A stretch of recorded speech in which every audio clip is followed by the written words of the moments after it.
Hammaga assalomu alaykum bolalar. Sizlar bilan bugun Vegeta Play. Bugungi kanalimizda videomizda ya'ni Vardani qanday yaralganligi haqida gaplashib o'tamiz. Sizlar bo'lsa videomiz boshlanishdan oldin bir dona like bosib, kanalimizga obuna bo'lib qo'yishni unutmanglar. Bo'lmasa biz to'g'ri videoni boshladik. Ketdi. Vizer Minecraftdagi eng yovuz mavjudotlardan biri. Uni siz o'zingiz yaratishingiz mumkin, lekin bir daqiqa. Nega aynan siz uni yaratishingiz kerak? Nega u avtomatik ravishda o'yinda paydo bo'lmaydi va nega u tug'ilishi bilan hamma narsani vayron qiladi? Ya'ni u portlaydi va ehtimol Vizer yovuzlik emasdir, balki bu bizning o'zimiz yaratib yuborgan halokatdir. Minecraftdagi Vizer o'yindagi yagona boss bo'lib, o'yinchi tomonidan o'z qo'li bilan chaqiriladi. 3 ta Vizer skeleton boshi va 4 ta soul sanddan iborat maxsus shakl. Bu oddiy crafting emas, bu marosim.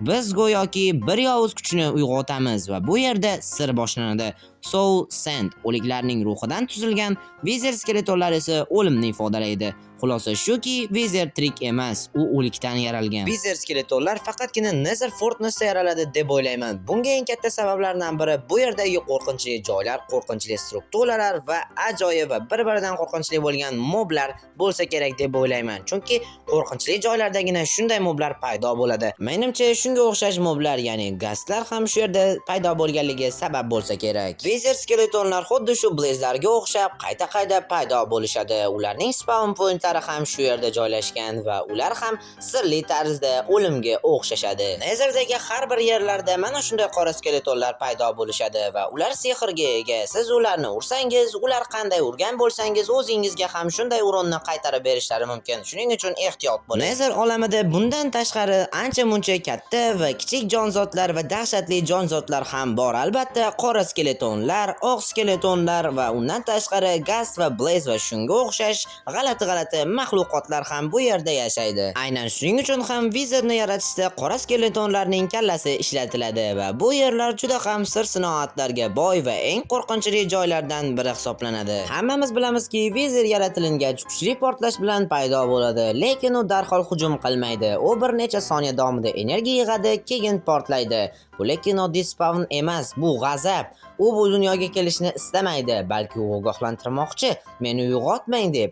Lekin biz uni uyg'otamiz va u bizni har xil portlagichlar bilan jazolaydi. Ular menimcha Ancient City builderlarini bilsangiz kerak. Ular o'zlari Minecraftda Stronghold, Bastion va shunga o'xshash shaharlarni ham yaratishgan. Va ular o'zlari bilmagan holda mukammal bo'lgan xudoni yaratamiz deb o'ylab, ular yovuzlik, ya'ni Vizerni yaratib qo'yishadi va shundan keyin ular o'yinchilarga ham zarar bo'lsin deb uni Vizer deb nomlab, uni faqat yomon bosslar orasiga qo'shib qo'yishadi. Va yana bir narsa, hammamiz bilamizki, Minecraftda Ender dunyolari ham bor. Ender dunyoda biz ko'radigan narsa Ender Dragon va u o'z merlarini himoya qilishga kirishadi. U o'z atrofidagi territoriya, ya'ni trayektoriyasini himoya qiladi, ya'ni o'yinchilardan va o'sha Vizer kabi buzg'unchilardan himoya qiladi va u o'yinda yaxshi bosslardan biri, lekin o'yinchi uchun yomon bosslardan biri hisoblanadi. Shuning uchun ham u bu yerlarni qo'riqchisi hisoblanadi va doim o'z territoriyasini himoya qilib yuradi. Shuning uchun u yaxshi bosslarning qatoridadir. Bu yerlardagi